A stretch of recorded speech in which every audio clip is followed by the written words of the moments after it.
Salut mes chers. Notre leçon pour aujourd'hui, c'est la concision dans le raisonnement. Première partie. Observons tout d'abord le texte suivant. La science a largement contribué à l'amélioration de la vie de l'homme. Je suis d'accord avec vous sur ce point, mais il ne présente pas que des avantages, il a aussi des inconvénients. Pensez à toutes ces machines de guerre inventées au nom du progrès scientifique, à la pollution atmosphérique causée par le développement de l'industrie et à tous les dangers qui menacent l'humanité à cause d'une mauvaise utilisation de la science.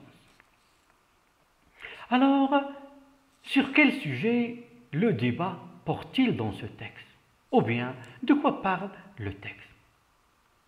Le texte parle ici de la science. Et quelle est la première opinion émise sur le sujet? Ou bien, quelle est la première idée qu'on a donnée sur le sujet? La première idée, on a dit que la science a amélioré la vie de l'homme. Ça veut dire, grâce à la science, la vie de l'homme est devenue meilleure. Mais ici, l'auteur, est-ce qu'il est d'accord avec cette idée? Oui, il est d'accord, parce qu'il a dit « je suis d'accord avec cette idée », ou bien « je suis d'accord avec vous sur ce point ». Mais, est-ce qu'il est d'accord 100% ou bien partiellement? L'auteur n'est pas d'accord 100%, il est d'accord partiellement. Il a utilisé « mais il ne présente pas que des avantages, ça veut dire que la science n'a pas tout simplement des avantages, il a aussi des inconvénients. Pourquoi l'auteur n'est pas d'accord 100%? Parce que la science, elle avait des inconvénients. Et quels sont les exemples que l'auteur a donnés pour appuyer son point de vue? L'auteur a donné plusieurs exemples.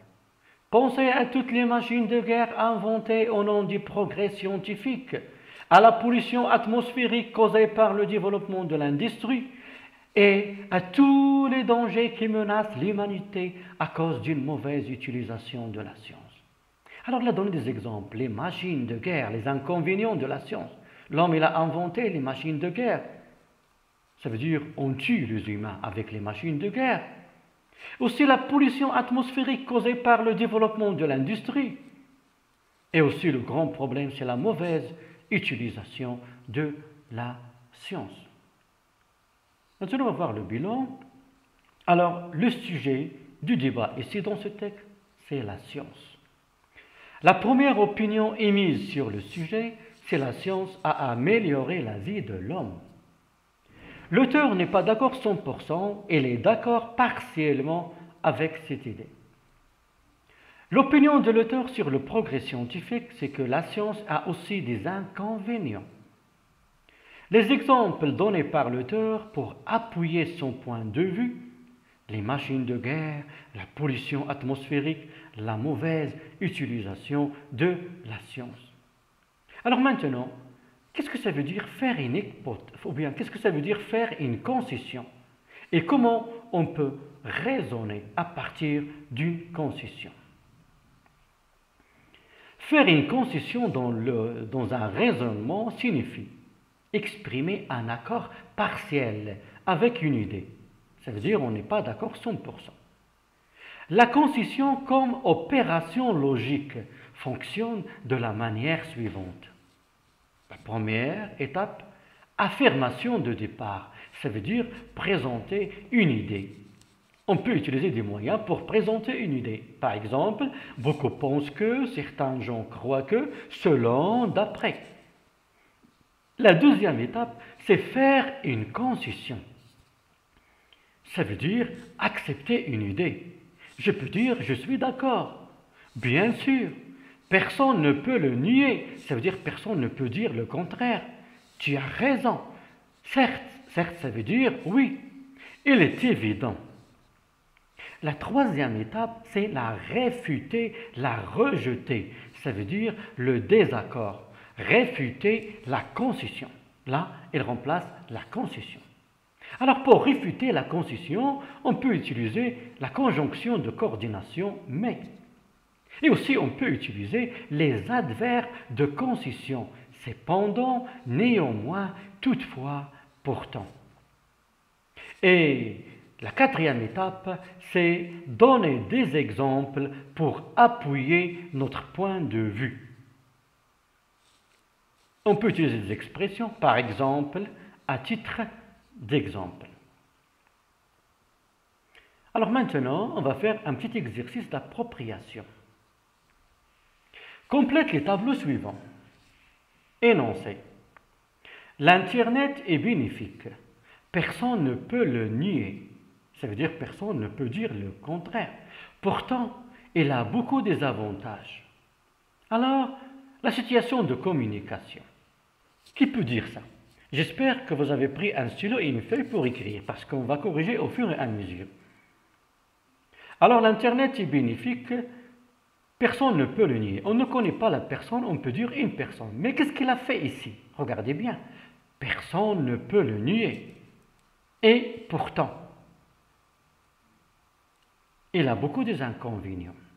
Alors, cette personne-là, elle a fait une concession. Ça veut dire qu'il a accepté l'idée que l'Internet est bénéfique, il a beaucoup d'avantages. Et au fur et à mesure, il l'a réfuté. Pourquoi? Parce que l'Internet aussi, il a des inconvénients. Alors, quelle est la situation de communication? Alors, on va corriger. Alors ici, la situation de communication, c'est une personne, qu'est-ce qu'elle a fait? A fait une concession et elle l'a réfuté à propos de quoi? Ou bien sur quel sujet? À propos de l'Internet. Alors ici, une personne a fait une concession et elle l'a réfuté à propos de l'Internet. Elle remplace la concession. Il a fait la concession en utilisant « personne ne peut le nier ». Il a réfuté la concession en utilisant l'adverbe « pourtant ». Et toujours, sur quel sujet? Sur l'Internet. Passons maintenant au deuxième tableau. Certes, je ne connais pas notre nouveau professeur.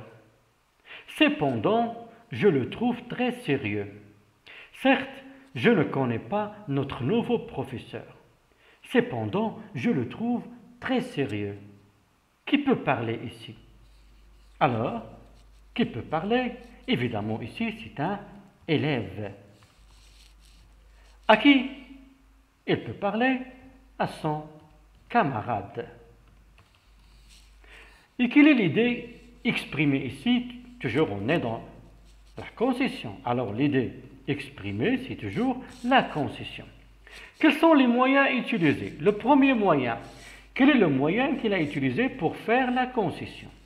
Pour faire la concession, il a utilisé certes. Pour réfuter la concession, il a utilisé cependant. Alors maintenant, j'espère mes chers que vous avez compris. On passe encore à un autre exercice. Réfute les points de vue suivants après avoir fait une concession. A. J'estime qu'il est préférable de voyager en avion plutôt qu'en voiture. B. La vie dans les grandes villes ne procure que des avantages.